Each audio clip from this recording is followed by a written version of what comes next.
the applause like I've taught you to do. Give it up for Coach Sheila Malcolm. Grand Rising Queen, how are you? Hello, everyone.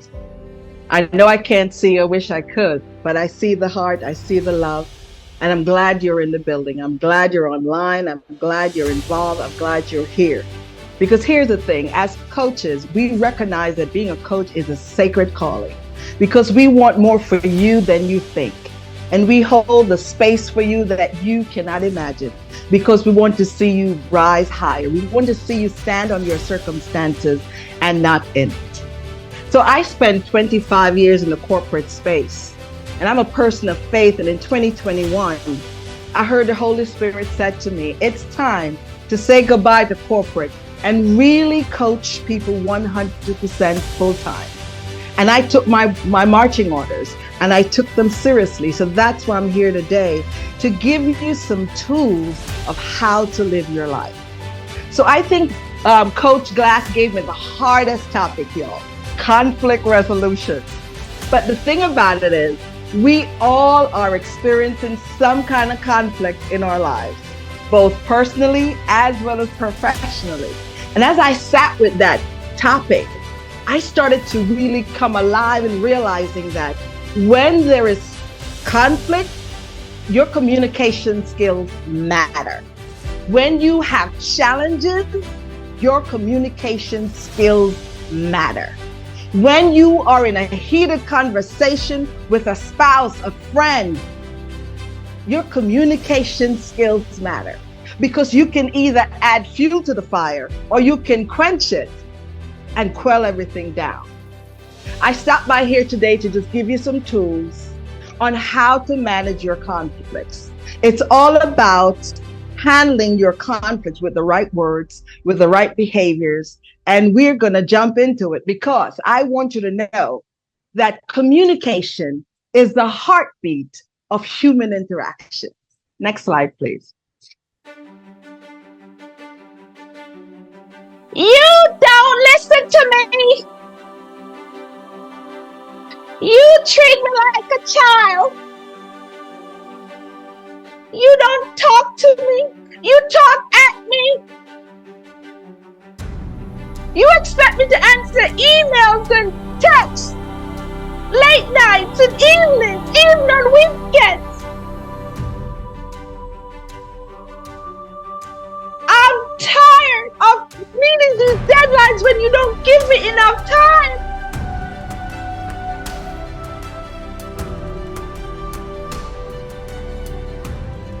Does this sound familiar to you? Are you experiencing this right now? Are you going through this in your work relationship? At home? This is a conflict. Put some thumbs up in the chat. Put some me too. Put some I understand. Put something in there so that I know that I'm talking to the right people. Because conflict will be with us forever. If you put on social media, there's conflict all around you. There's conflict with our children. There's conflict with our spouses. There's conflict with our colleagues. There's conflict everywhere. And at the heart of the matter, we've got to figure out how to resolve it. Next slide, please. Confrontation is the enemy in this whole thing. Nobody wants to confront anything. Everybody wants to sweep things under the rug. They want to open the closet and put stuff in there, close the door and throw away the key. You want to pull out that drawer and put everything in there and close it. You want to avoid confrontation.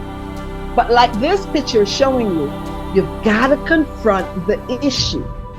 But here's the thing. There's an art to confrontation. So I'm so glad that you came here today. Because conflict will be with us forever. And we've got to learn how to address the elephant in the room. We have to learn how to pull those things that's under the rug, pull them out and address them. Here's the thing that I've learned. Confrontation is the enemy in the whole thing. And I want to just show you how it can be done. Next slide, please. There are three parts that I want to show you today. It's collaboration, communication, and change. And in order to collaborate with someone, you've got to be talking with them. You've got to have a conversation before you can experience change. But there is an art to how you address people. There's an art to how you address the issue, y'all. You've got to confront it with care. This is why you see the little heart for the O. Because we need to hear each other's heart when there's a conflict. If you don't hear each other's heart, you cannot get to the matter. You cannot get to the issue. Case in point, if someone came to me and they said, Coach Sylvia, I am unhappy at work.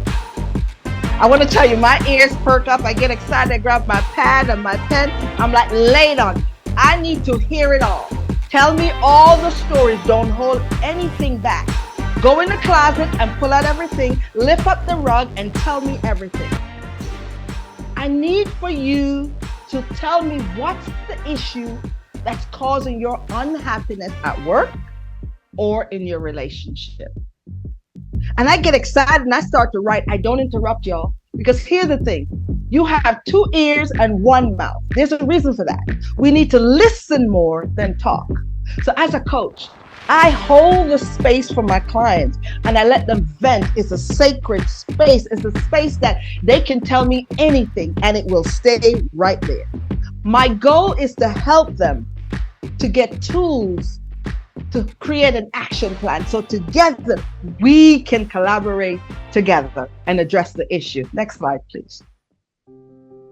So in this slide, you see the word collaboration and you see carefrontation. Carefrontation is not a real word, y'all. You will not find it in your dictionary yet. But if you search the internet, you will find it. And the reason that you see carefrontation is because between conflict on your left and resolution on your right, there's a gap in the middle. And as a coach, I meet you in the gap. My goal is to help you cross the bridge from the conflict you're experiencing to get to resolution. And it's got to be done with care. You know why? Because conflict is not something to be avoided. Rather, it is something to be managed. There's some stuff that we can fix, y'all, but there's some stuff we cannot fix. So we have to figure out, how do we manage it? And care is the secret ingredient in bridging the gap between your conflict and the resolution. Next slide. The second step is communication. And in the communication is a two-way communication. This is where everybody that's involved, it could be 2 people, it could be a group of people, but you come together to hear each other out. And in step number 2, when one party is speaking, everybody else is silent. Nobody's talking. There's no one interrupting. And here's a good thing. You get your paper and your pen. This is a good place to write notes. Because when the person that's speaking, they're sharing from their perspective. And as my clients are sharing with me, I realize that they're sharing from their perspective. But I want my clients to know there are 3 sides to every story. There is their side, the other person's side, and the truth. So as these things are going on and they're sharing, they may say something and you say out. I don't want you to say out. I want you to write down that part that caused you to say out. Write it down, because you will get a chance to rebut. And then they continue to talk, and then the next thing that they say, they're like, oh, that's a lie. Don't say that out loud. Write it down. Then they continue to share from their perspective what they're feeling, what they're experiencing, what's causing this conflict. And then they say something and say, oh, I didn't think that was so. Write it down. Do not say a word. Keep silent. In this two-way conversation, we're honoring the space for people to share and empty out, because in order for us to get to resolution, we've got to hear what's causing the conflict. We have got to confront it. Next slide, please. So in the middle of the two-way conversation, this is my favorite piece, y'all, is EI, emotional intelligence. Emotional intelligence has to be at the table because emotional intelligence says the person that's speaking is managing their emotions, and the person that are listening, the person that's talking, understand the emotion of everybody involved. You see those people in the doorway with their arms folded? They're fed up. They're angry and they need a resolution. They need something to happen. And if you are resonating with me, I need to see some thumbs up that you understand that everybody in the conversation need to have emotional intelligence, because we can't bring anger in the space. We can't bring screaming in the place, because when you do that, you're taking away from the outcome. There's a ripping and there's a tearing, and you will have a breakdown. So we need to make sure that we are respecting the space. We've got to get all the emotions in the right place, because communication is the heartbeat of human interactions. Case in point, if you were sick and you had a heart issue and you went to the doctor and they did all the tests, and as they're doing the test, they realized that it looks bad. You got to put a pacemaker in. Emotional intelligence is your pacemaker in that conversation. That's going to get the heart to beat right. That's going to give you a good rhythm for everybody to get on the same page. Next slide, please. So you might be saying, as you're going through this conversation, I wonder if this can be fixed. As a coach, I'm here to tell you it's possible. The conflict resolution could be right ahead with one right move. We've got to be strategic how we manage this conflict. We've got to manage it with care. It's so important that we have care in the conversation. We're not just taking out our anger on each other, but we're creating a space so that each person can share how they're feeling. And you can tell me about your boss. If your boss is not there, you're talking to me on a one-to-one. You're telling me everything, and I'm writing it down. And I'm hearing what you're thinking about the boss. And I'm also asking you, so what's your part in it? A good friend of mine always asks me when I go to her with my issues and tell her, I remember when I was going through some challenges in my life and I needed a place to vent. I just wanted her to side with me. And I was telling her, she said, so what part did you play in it? Because if you're thinking of getting a resolution, you've got to take ownership of your part. Next slide, please. The important thing is, in order for us to get to step number 3, which is change, everybody wants to experience change, and it's critical for us to get to change. But first, you've got to confront it. You got to have a two-way conversation where you respect the space. You've identified the issues that you need to address, and then you can collaborate. And then your coach can collaborate with you. We come up with a plan together so that you now know how you can go after it. It's so important that you don't just look at the problem. You come to the table to be part of the solution.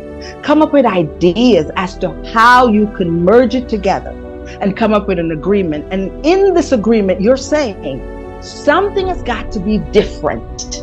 And that's how change come about. You're saying, I no longer want to have this issue that I'm dealing with anymore. There's a stone in my shoe and it hurts. There's a tack in my boots and it hurts. And I need you, coach, to help me with that. And I want you to know that as a coach, I come alongside you and hold the space for you, because you don't always get it right away. You may need a few steps. And once you come up with the solution, then all parties involved will have a system in the agreement that says we're going to check in every 3 days or maybe once a week, just to make sure everyone is staying committed to what needs to be different, and you're doing it. And then you either dial up or dial down and make adjustments to make sure the solution is working. Here's the thing that I know. Change is scary, but it's good for your growth. In order for you to grow, you've got to be okay with putting in the work for change to happen. As I work with my clients locally and globally from companies like Salesforce, AstraZeneca, Merrill Lynch, Bank of America, Virgin Voyager, John Muir Health, just to name a few, we all agree that conflict resolution, it is a communication skill that we all need to learn. And if you agree with me, I need to see your thumbs up. Do you need to learn the proper communication skill? Some of you might have been told you're too loud, you're too aggressive, you need to speak up for yourself. That's a conflict. You need to speak up for yourself in a way that you're not coming off as an angry person, but you're being heard, you're being understood. Communication skills is important to have. Why? Because you are in a space where you're communicating every day, whether you're speaking or not. It's important because communication is the heartbeat of human interaction, and we've got to do it right. So if you are ready to develop your communication skill, if you are ready to manage your mental fitness, and when I say mental fitness, these are the challenges that you're facing in the workplace, in your relationship, in the social skills, in your social settings. You're going through challenges and you want to fix that. This is the time to do it. Next slide, please. Research shows that it takes more than 21 days to fix a habit, to change it. And since I don't have 21 days with you, and these few slides I share is not going to be enough, I am ready to offer the first 25 people on this call to go ahead and send me an email, give me a call, or go on my website and book a free consultation. What I'm going to do for you is I'm going to give you $100 off my 3-month coaching program. If you are having challenge in your relationship, if you're having challenges at work and this is surrounding your communication skills, if you know you need to advocate for yourself, if you know that you've gotten feedback that you're too loud, you're too aggressive, or you need to speak up, or if someone says it's not what you say, it's how you say it. If you are being challenged by your communication skills, I'm your girl. I'm right here to help you, because what I needed to know when you close your computer and you exit this call is that a coach like me has the experience, the wherewithal to help you in this area. And it's so important that you allow me to join you on your journey. Next slide, please. If you have questions, now is your time. Now is the time for me to help you to get to the bottom of it all. If not, then let me join you on the journey through your email by booking a free session. So send through the question. Next slide. You can see some testimonials here. I won't read them. I allow you to read them yourself. This is just some feedback that my clients have shared with me. This is just a handful of them. So if you have some questions, Val, I'm ready for the question. You ready? Because I'm sitting up here trying to figure out, can I pick a fight with you? And then, of course, I was thinking that song from Michael Jackson, want to be starting something. You got to be starting something. And we don't get in trouble for that because I sang it myself. I ain't played the song. But yes. So what has come out? Thomas says, Coach Sheila, you are excellent. Outstanding presentation. And ladies and gentlemen, let's give her a round of applause. Conflict. Oh, my gosh. Well, right now, as we search to see if we have questions for myself, Coach, I have been told that I am aggressive, very assertive, and sometimes comes off as an angry black woman.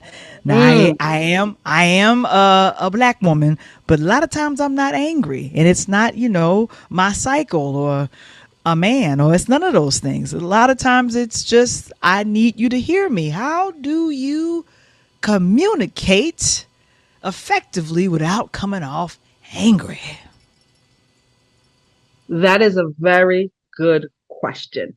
So you got to know your audience, right? You got to know the room. You got to know the person. Get to know the person you're talking to, right? Ask a lot of questions. Get to know them. People like to talk about themselves, right? So as you get to learn them, you start to learn certain things about them so you know how to approach them. So it's important that you get to know the people you're connecting with. People at work, people in your family, in your social spaces, get to learn who they are.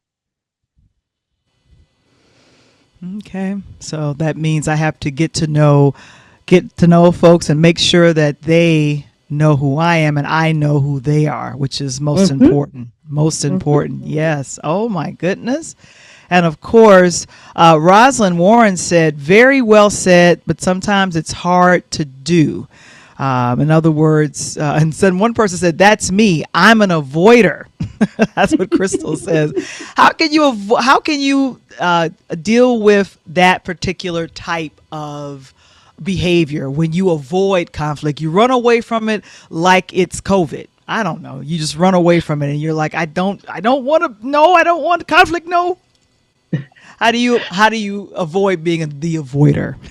Here's the thing: a lot of people use avoiding. It's a conflict management skill, avoiding. But here's the thing: collaboration is the ultimate one and most effective. Because if you avoid, how long are you going to avoid for? Because that elephant is still in the room. That monkey's Mhm. still under the fence around there. It's still there. It's just around the corner or hidden. You threw a blanket over it. It will come up when you least expect it. So you've got to find ways. And as a coach, I work with you how to approach the conversation, what words not to say, like you and always. Those are fighting words. You've got to choose your words correctly. All right, so that's important. Choosing your words and making sure that you don't say or incite angry or challenge feelings. Oh my Mm-hmm. goodness. Well, I say this has been a wonderful time to have you here. I see as if there are any more questions, guys, it is available. And of course, Lisa says can't avoid it forever, must Mm-hmm. confront. Is that Mm-hmm. true? 100, 100. But you've got to do it with care. It's Oh, carefrontation, not just aggressive, but with care, because it'll be a ripping if you do it with anger. right. And Rosalind says it's hard to respond with emotional intelligence at the time. You have to get that emotion under control before you respond and gather yourself so you can receive what the other person is saying. Would you agree with that, Coach? To a point. To a point. There you go. How would you address that? The thing about it is conflict is forever. It's here. We can't run from it. It's going to happen. And we're not going to have a fix. So you got to figure out how to manage it. Sometimes it's a fix and you can take care of it and it's done and over. But sometimes you got to figure out how to just being able to learn the skills to manage it, to manage your relationship.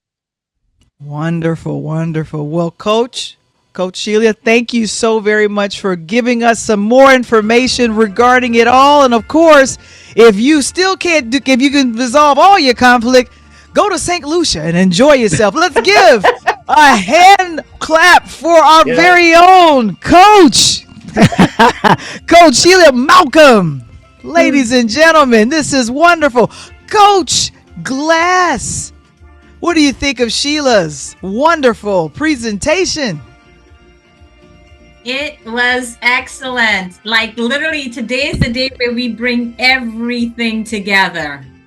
So it was excellent. And just so you know, we have an attendee in the chat that has a question in regards to what would you do? What would you suggest to someone who is afraid to stand up for themselves and say okay to everything? So, Coach Sheila, can you respond to that in the chat? I In the will essence respond of to it in the time, chat. yeah. For the essence of time, we do need to move on. All right, Val.